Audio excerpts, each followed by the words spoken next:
So the Kinahans have finally made it. They've made it into the pages of the New Yorker, probably the most prestigious publication in the world. And a huge big article about their development really from Dublin, Daniel Kinahan's trajectory from Oliver Bond flat complex in Dublin 8 to Dubai, and everything that's happened in between. A lot of the detail in this article will be hitting a new audience.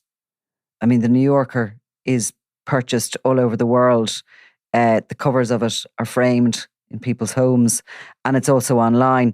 And it's written by Ed Caesar, who I know, a journalist based in the UK. He's done other articles for the New Yorker. This one I know he's been working on for about 6 months. I spoke to him myself in relation to it. But he's come up with some interesting nuggets for those of us who are down in the weeds of this story, as well as a really good overview of it for those who want to start from the beginning. Yeah, I mean, if you read it, it must be 20,000 words or something along that. So it's a really long article. But again, you see, and I've said it before, just the scale of the rise and the potential fall of the Kinahan clan. I mean, it is an incredible story because it hits so many points, including the world of sports on such a high level, the world of just the heights of organised crime. But yeah, it's a really extensively researched story. But why is it in the New Yorker? I think it's in the New Yorker because it tells so much about modern crime in the modern world. And it is, even when you know all of these things, and some of it has come from things we've spoken about before, it's just so, the scale of it is bewildering, really. But also because of the interest in the DEA in the European drug cartels, and the reason for that, obviously, is because of their links to terrorism, to Hezbollah, etc. Ed starts the story, and I have always thought for any medium, it's the best place to start the Kinahan story, which is at the wedding of Daniel Kinahan in 2017, May of 2017. He's marrying Kiva Robinson, a gangland widow herself, the former partner of the murdered Micah Kelly. Known as the Panda. And there's this very swish get-together, which is a melting pot of everything the Kinahans are at this point, everything Daniel Kinahan is. You have some of the leading European cocaine bosses who are all nearly based out in Dubai at this stage. You have members of what's known as the European Super Cartel, although we hear in this story that that's a loosely kind of functioning system where they'll scratch one another's back. Sometimes they won't. Sometimes they'll do deals on their own. A little bit like Fluid, I suppose, as an organisation structure. But you also have the world of sport there. You have Tyson Fury in the middle of it. So you can kind of introduce everybody who's there at this really important time. But of course, what Ed has discovered as part of his article is that there's actually a human being there as opposed to technical intelligence resources. Yes, because of course we first published this, that the DEA had monitored that wedding, was how it was described, and it featured in a document that was seeking to extradite somebody to the Netherlands, that the DEA had shared this information with European law enforcement, and it was said it was monitored, and I suppose it was unclear how that was. But the DEA obviously had a human agent, I think is how they describe the term. They had eventually sort of garnered a source within the grouping. And in the article, Chris Urban, who worked for the DEA from 2012 until his retirement in 2022 and investigated European drug cartels, he describes how the agency viewed the Kinahan crime group as unusually, quote, difficult to penetrate. Ed writes that normally within a network that is operating between South America and Europe, there are weak points, someone to wiretap or to cultivate as a source. But after Operation Shovel, which happens in Spain in 2010, it's the first clampdown on the Kinahans when they're described as an Irish mafia. They seem to have learned how to be very careful with communicating with one another. They switch at that point to a private encrypted network, and they were really tough on informants. If they suspected anybody was ratting, that was it.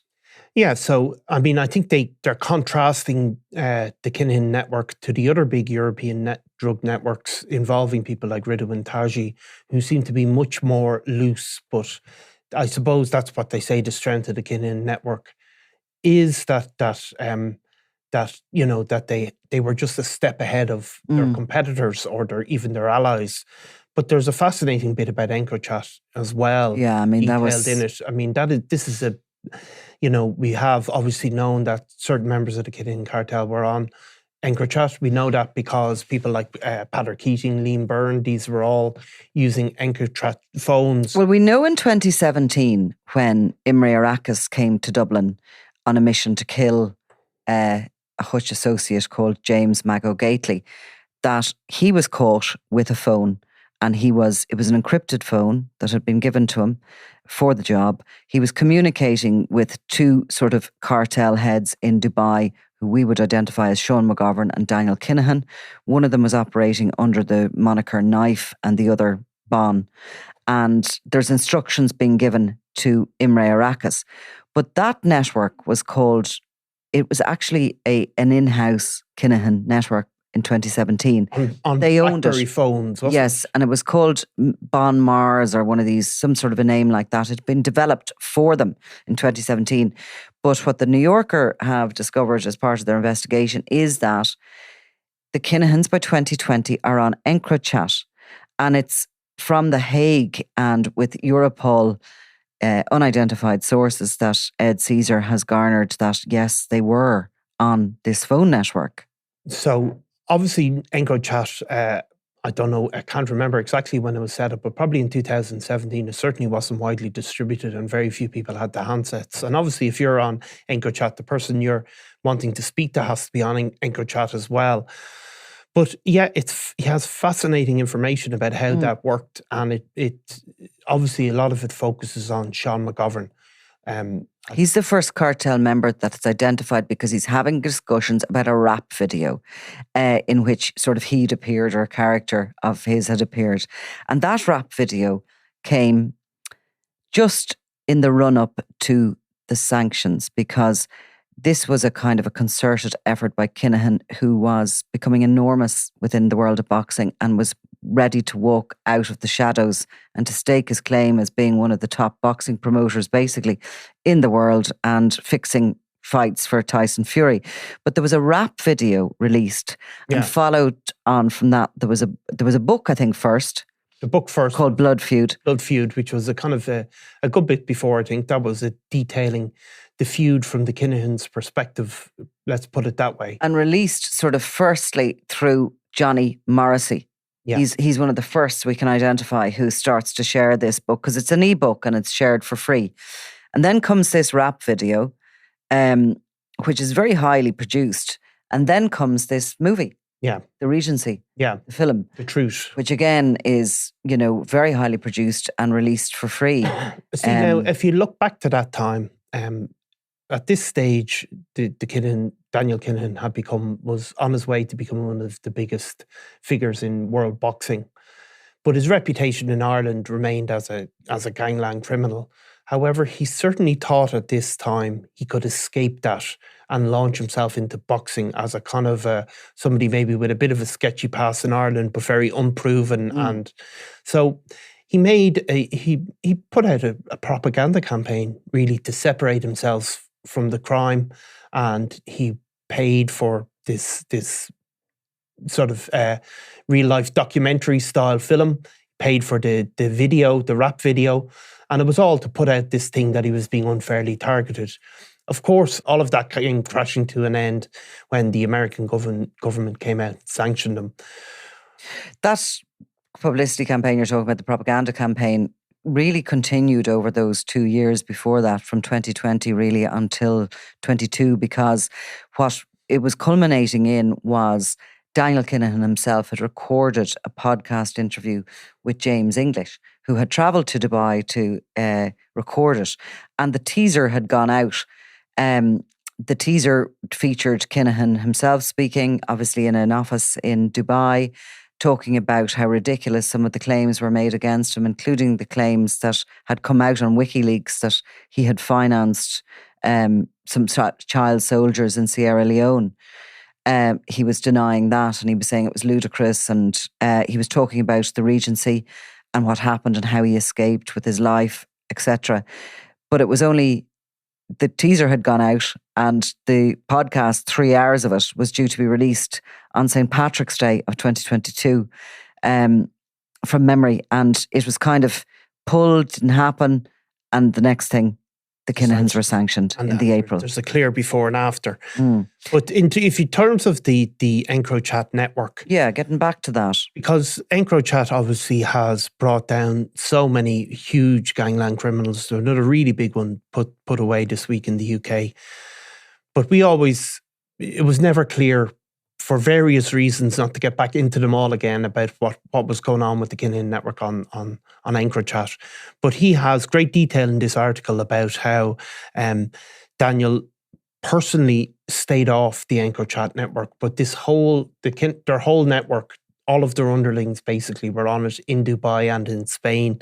And he describes how, unlike almost everybody else, Daniel and his father and his brother stayed off it, but how he would meet Sean McGovern twice a week, and any messages that came that were sent to McGovern on the Encrochat network would then be relayed personally to Daniel, and they went for a walk around Dubai to get instructions. Really, really fascinating. And the analysts at Europol have said that the discovery of Sean McGovern's user handle on the Encrochat opened up the entire network in Spain and Dubai to them. They were able to cross-reference it.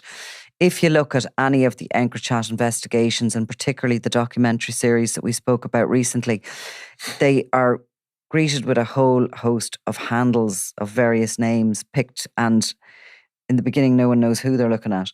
But if they identify one, then all of a sudden the pieces of the jigsaw can start coming together. And while they said that what was striking was Daniel Kinahan was not on it, the network, they said that his lieutenant spoke about him as the big guy and that his nickname was Chess. In order to reach him, they had to relay those messages to the lieutenants, presumably Sean McGovern, who was the only contact point with him at that stage. And this is an old mafia trick, by the way. Yeah. In the US, there was a famous mafia don, and he didn't talk to one of his lieutenants for 30 years because he only took instructions. He only had conversations with one person. Now, if you only have contacts with one person, you're safe. Do you know what I mean? Yes. Like, that's the only communication that can go wrong. And if you're only doing that verbally, again, you're protected. So it's an old trick, and it's a trick used, of course, by the IRA and other groups as well. It's a type of cell structure where communication is where they're vulnerable, and if you avoid communication or limit that communication, you really protect yourself. Well, McGovern tripped up there because the original network that I spoke about that the Kinahans had developed for themselves and were using in 27 was called Secret Black Mars, and on that, his handle was Knife. Yeah. McGovern took that handle to the Encrochat network, which is how he was so easily identified. And from the communications, they could see that McGovern is the only one that he's speaking to. Yeah. We knew that, but to actually, I suppose, see that in black and white for the authorities has been interesting. That material is all there. Yeah. Whatever was going on the Encrochat network in and around that time in 2020, while the killings had stopped here in Ireland, there was obviously a lot of activity, drug shipments, etc., going on. I think the last feud-related killing in Ireland would have been the end of 2018, which was Noel Duckhead Kerwin. Yeah, but they're describing in this article how it's multi-ton shipments of cocaine are continuing on, how they continue on right up to present day or close to it. And that the Kinahans were using a port in Valencia in particular and bringing cocaine in shipments of food, really. Coffee, beer, machinery, anything the same as what they'd always been using. Because that was identified by shovel. Yeah, and then distributing it mostly through lorries, delivering stuff across. To the Netherlands and then over to Ireland and the UK. Yes. Yeah. Those shipments were coming directly from Brazil, Costa Rica and Panama. and in the chats, they used the word bits for cocaine, jackets for cannabis, which is similar to what jackets was used on the bomber Kavanagh network. Yeah. When they were discovered, with that, he was originally jailed in relation to a conspiracy to import drugs into the UK. He was using a system where he was bringing it in a machinery, and the machinery was turning around with the money to pay for it and going back out largely to Belgium. But jackets was used. So it's like, did they have their own little language built up at this stage? That's how sophisticated the Kinahan network is. Yeah, and it's obviously hugely careful. I mean, that's what they are. This article points out that what happened on the Encrohat network was that people got very sloppy, and there obviously is some sloppiness in this case, but that they took these extra steps to stay cautious. But obviously, it also details, and we know well, and we've all heard it and spoken about it, how Daniel Kinahan, the guards are looking to extradite him. They're bringing two separate cases, really. One for the murder of Eddie Hutch, which he is a suspect in, and the other, I suppose, under anti-gangland legislation, which would presumably be involved with directing a criminal organisation. It'll be fascinating, and I can only presume that some of this Encrochat evidence is going to play a key feature, certainly in the directing of a criminal gang, may play a feature in the Sean McGovern trial. Well, phone evidence has to, because he's been directing it from Dubai. So exactly. So while Eddie Hutch was murdered and Daniel Kinahan was believed to have been in the country and in the surroundings at the time, certainly that second case is going to have to be built on digital communications. And then it goes back to, again, the ability of the Gardaí and the DPP to introduce this evidence into court surrounding Encrochat, which hasn't been tested gradually over the last few years, unlike in other jurisdictions in Europe.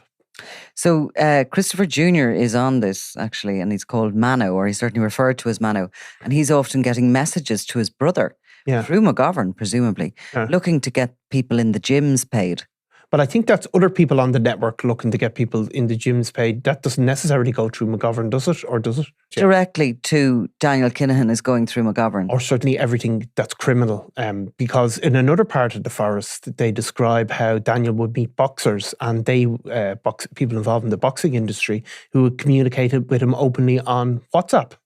So he obviously does have a phone, but he just separates himself from any of the criminal organisations. Okay. But Christopher Jr., seems to be, because this is, again, there was a huge amount of people on the payroll for the boxing. Yeah, for the legitimate and the non. Yeah, the legitimate, very. And of course,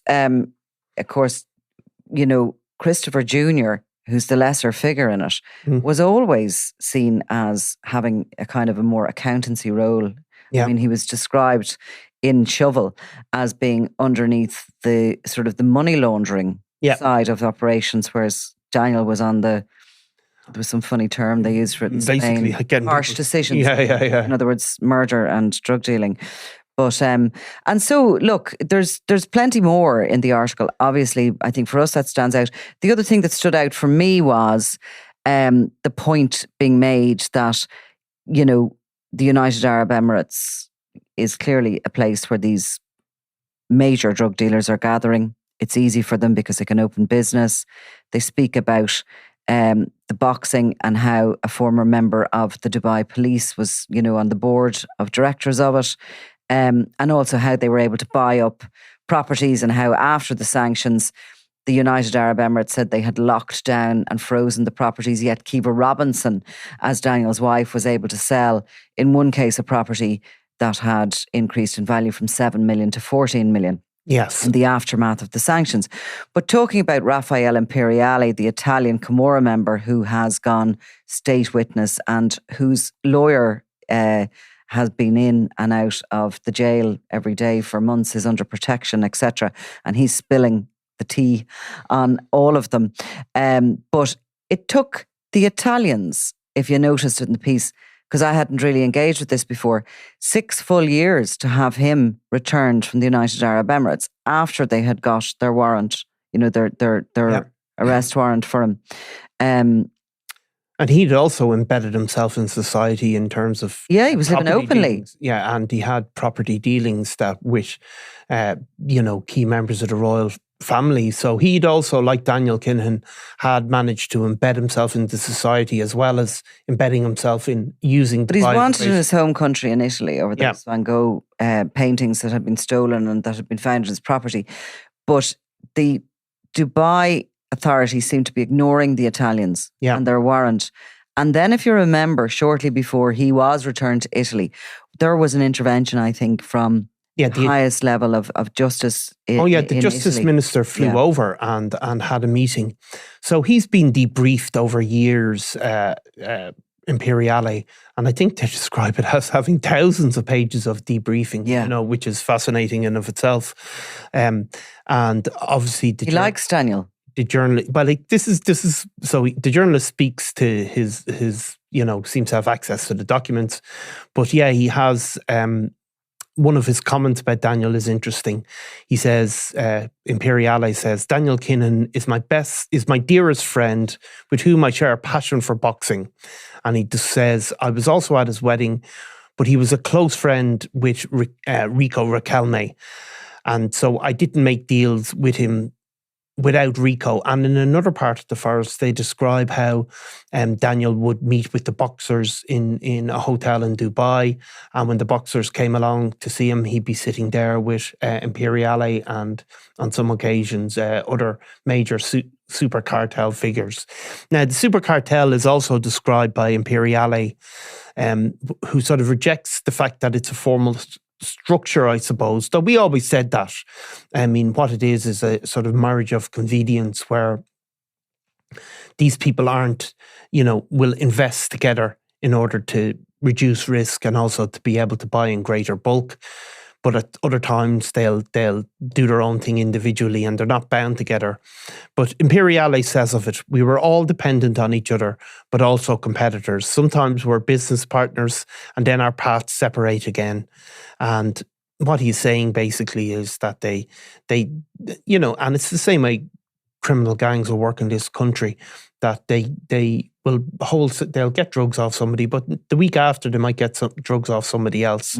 It's a case by case basis. But it's a fascinating, fascinating insight. And he goes back into a story that we did before about how there was the Dutch Moroccans had planned to possibly kill somebody in Dubai. And of course, Dubai is the center of organized crime really for the world. But the contradictory bit of it is there's literally none of them kill each other. None of them stab each other because they know there's two things. There's going to be harsh consequences. And also it'll stop them being allowed to operate. But Imperiale discusses a case where there was this discussion about an assassination. And he basically says that the killing didn't happen because of Daniel Kinahan put his foot down. And he said it's very difficult to arrange a liquidation, which is an assassination in Dubai. But more important, he said, the Irish said, you shouldn't commit murders in Dubai. We live here. Our children are here. This is a neutral country. Daniel didn't want it, and he has an important voice. One last thing I'm going to just point out is just maybe because I think this is intriguing, but that film, The Regency, which went up briefly on YouTube and was later removed because there was copyright complaints from our own Yes, it was. It was news our own organisation because there was material used without permission, which is And the Regency picture was used without permission. Yeah.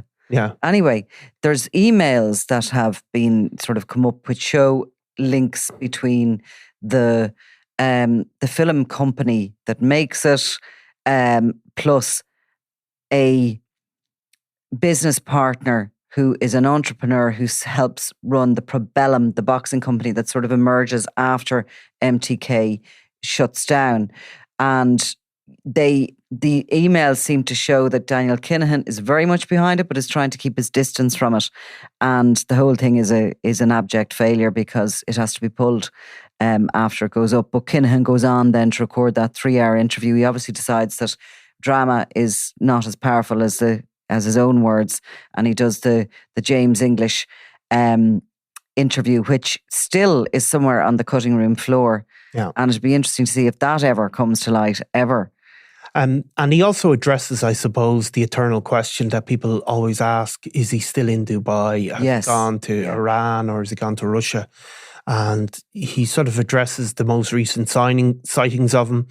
He says this past summer, members of a family confirmed to him that they'd spotted Daniel in a mall in Dubai, and that the guards fully believe that he's in Dubai, and they seem to be confident that they know where he is. They always have. They always have. I mean, it would be the opinion of certainly senior ranking guards who really know their stuff on this, that Kinahan often puts out the message that they're moving to Iran or Russia themselves. Yeah. Because they want to kind of muddy the water a little bit, and they can have that filter back to media organisations. Yeah. You know, because they do that, and we always have to be aware of that. And they say, of course, that in 2022 that the US authorities reported that Daniel was renting an apartment on the Palm Jumeirah, which is the number one kind of probably the most expensive piece of real estate in the world, living quite close to David and Victoria, where David and Victoria Beckham have a property, and that he was... I remember writing that story. Yeah. In, about 2017. Yeah. It was the Palm Jumeirah was after the wedding, and you know, looking at this, and I remember putting the story out. Yeah. And we wrote, you know, that Daniel Kinahan was a neighbour of the Beckhams or something. Yeah. And it was one of those, moments, you know. Yeah. It's always nice to see these things, you know, come to fruition. And he describes how they also love driving around in flash cars that they probably rent from they name an outlet in Dubai. And I don't think you've ever reported this. They say that someone who met Daniel shortly before he was sanctions noted that he had also taken advantage of Dubai's beauty sector, treating himself to a hair transplant. Didn't know that. No. So there you go. Look, it's a really good piece for anybody interested in the Kinahans. And as I said at the beginning, there's stuff there for people who are in the weeds of this story and know their stuff. And there's also a really good run through of, you know, what's been happening and what's likely to happen. I think for me, the subhead, Daniel Kinahan, an Irish drug dealer, commands $1 billion empire from the UAE. Why isn't he in prison? Yeah. Is the most poignant phrase. It is, and the answer is still not fully clear. Thanks, Niall. Thanks, Nicola. I'm Nicola Tallant, and you're watching Crime World, a podcast about criminals, drugs and the underworld in Ireland and across the globe. Make sure you subscribe to our channel and turn on notifications so you can be the first to watch all our latest episodes. You can also listen wherever you get your podcasts.